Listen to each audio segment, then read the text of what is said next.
No worries. Scott, have you been given the all clear to go about your business? No, not just yet. We've got the COVID test this afternoon. It's always 48 hours post-game. So we get the COVID test done at 4:35 at Savo. We wait for that negative result. I think it's all of us and Melbourne players. So that usually comes through later on tonight. And then tomorrow morning we can get out and go about. But it's not too bad. We obviously do our work at home and we can still come to the club and have the meetings and do what we need to do. So it's not as if we've been shut up like we were when we first got back from Melbourne the other week, where we were locked up in the houses for isolated in our own rooms for a couple of days. So how did you review the Melbourne loss? You showed a bit and then faded late. What did you take out of it? Yeah, we'll do that review this afternoon with the players. Yeah, it was just those last minute and a half, which was frustrating when you've put up a reasonable performance up to that point in time. Go back to the start, we didn't capitalise early, unfortunately. It's 1-6 to one straight goal. So would have been nice to have a little bit more of a buffer there. Really pleasing, though, that the boys come back aggressively in that third quarter to get within a kick. And we balanced that out for a little while. They got a couple late in the third. We couldn't quite get that again in the fourth quarter. So we couldn't get any back-to-back goals. And I guess the last minute and a half doesn't really give a true indication of the game. What strides do you reckon your young blokes have made then, Scott? When you look at your first game at the MCG for a lot of them against potentially a top side, where do you think guys like Braden Cook and Riley Thilthorpe and even Fogg to a lesser extent have made strides in the last couple of weeks? I think there's been a lot of players that have made strides. It's just fantastic that Cookie's got the opportunity to play. I mean, he had a few injuries in the pre-season too, and look, he's going to be a lot better player in 24 months' time. But for him to perform well at SNFL level, to get the opportunity, we've got Chase Jones off half back, that's starting to play some terrific footy. We've talked about Butts all year. Even Strawny getting a game against Maxi Gawn when if he's not the best, he's equal best ruck in the competition, and for Strawny to come in and hold his own, and that was never an issue for us throughout the game.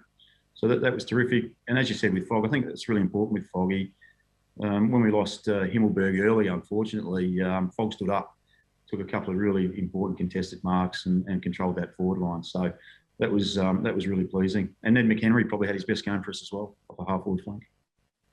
How's Easy going? Is he out this weekend? Yeah, he'll be out, but because we've been in this semi-lockup for the 48 hours, he actually can't go get a scan until we get the all clear. But the doctors are pretty confident that he'll miss this week.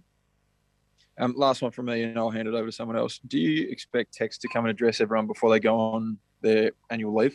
Yeah, look, I'm not sure how that's going to play out at the moment, Theo. Like I said, we've had the game and then we've been away for a few days away from everyone. So we actually haven't sat down as a collective and probably haven't spoken about that in the last day and a half as a coaching group or a playing group, because we've just been focused on reviewing the game at this point in time. But I guess in the next day or so, we'll know what's happening a little bit more there. Did that freeze for everyone else or just me when you answered that question?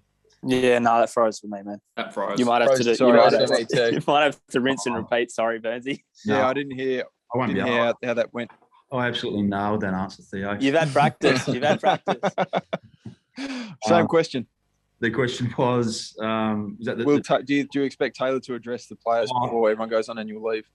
Yeah, look, I'm not sure how that's going to play out still. Like I said, we've obviously played that game, reviewed that game. We haven't really come as a collective yet. So I guess over the next few days, certainly for me anyway, we'll know a little bit more what's happening in that space. Beautiful. Someone else? Max, over to you, mate. Scotty, round 23, we often see a lot of, in history, we see a lot of debutants get their first crack. Do you think we'll see anyone for the Crowies this week? Yeah, I suppose there's a possibility. I actually haven't really thought about that too much, but have you got the stats there for that? I've never... Well, it just seems to be every year we get around to it and there's two or three, in SA, and it sticks out to me without having the stats in front of me. Yeah, right. Yeah, look, we'll... there's obviously going to be opportunities because Himmelberg we'll miss. But at the same time, we've probably got Brody Smith and Will Hamill. If they get through, they're on target at this stage. They've still got to train and I think get through their final 1 or 2 tests with the concussion testing. So I'm not sure whether there'll be a position specifically for a debutant this week. And just one more from me. Can you put a value on or can you tell us how much value you place on the win in this final game after a few losses where you show a bit but not enough to get 4 points to go into an off-season with a win under your belt? Can you put that into terms for us? Probably not into terms, but we obviously playing the two. Maybe either one of them could be minor premiers with a Port or Melbourne, or certainly Port can't be that. They're going to be top 2 or 3. So we've played some quality teams over the last 2 weeks and been in those games, but couldn't quite finish them off, unfortunately. But we'd love to go away with a win. We think we're on track. There's certainly been, we had a good start to the year, winning 3 games early, and then maybe had a couple of quieter games, poorer games in the mid part of the season. So it'd be nice to finish off and make sure, ideally as well, that like Theo spoke about the younger fellas, shown a little bit over the last few weeks. Hopefully they can continue that this round and go into the pre-season full of confidence. On to the next. Yeah, Josh Money. Sure. Scott, in the context of a rebuild, has this season been a success in your eyes? I'm not sure. I'll throw it to you, Josh. What do you think from last year compared to this year? Do you think you've seen signs of improvement? Well, you finished 18th last year, 17th, maybe 16th this year. So statistically, yes, I think so. But I don't think people really care what I have to say. I don't want to run Josh's grab tonight. I really No, well, I think there's definitely been improvement at times. I mean, last year, could we have beaten Melbourne and Geelong? How close were we to Port Adelaide in a showdown? So there's been improvement. Unfortunately, we would have loved a few more wins as well. But the other thing we've got to be just not completely look at win-losses just yet too. As we've spoken about earlier, without repeating myself, the development of those younger players is so important for our success 12 to 24 months down the track. And there's certainly been signs there. The disappointing thing for us is that Mitch Hinge plays first game and doesn't get another look. Millera hasn't played, Crouchy hasn't played. So there's certainly a little bit underneath that can come in and help us next year. But at the same time, we've been lucky that Berry didn't play because of a COVID year in Victoria the year before and has played 18 AFL games. Pedler's been a bit injury. We would have loved him to have played a bit more. Absolutely wrapped that Riley got the 15 games in. And those 3rd to 4 year players, you can certainly see it with Will Hamill and Chase Jones and Butts and Neddy McHenry and those sort of boys. There's been some solid improvement with them as well. You mentioned Will might be a chance to play this week, so there's no concerns with a young guy like that who's had sort of repeated head knocks, or there's no conservative approach there. I think there was sort of a feeling last week he might just be put on ice for the last 2 games. Yeah, no, look, at this stage, no. I think if we just go by the medical assessments and back the doctors in fully with any decisions that are made. So he actually bounced up pretty quickly, like within a day or two. He was very, very good post that concussion, but there certainly won't be any risk though at all. I missed the very start of this call, so apologies if this was asked. Will Lynch's final game, certainly as a Crow, be an extra motivation for some of the players, particularly those who spent a number of years at the club with him this weekend? Oh, absolutely, I hope so. But it's not just the older fellas too. He's had a massive influence on the younger players at the club. Him and his family certainly opened the doors for any of those younger fellas that have come over from interstate. Terrific team player. We will love him here, and hopefully we can finish on a winning note for him. And unfortunately at this stage, let's make sure we get a crowd there as well, as many as we possibly can to see him off.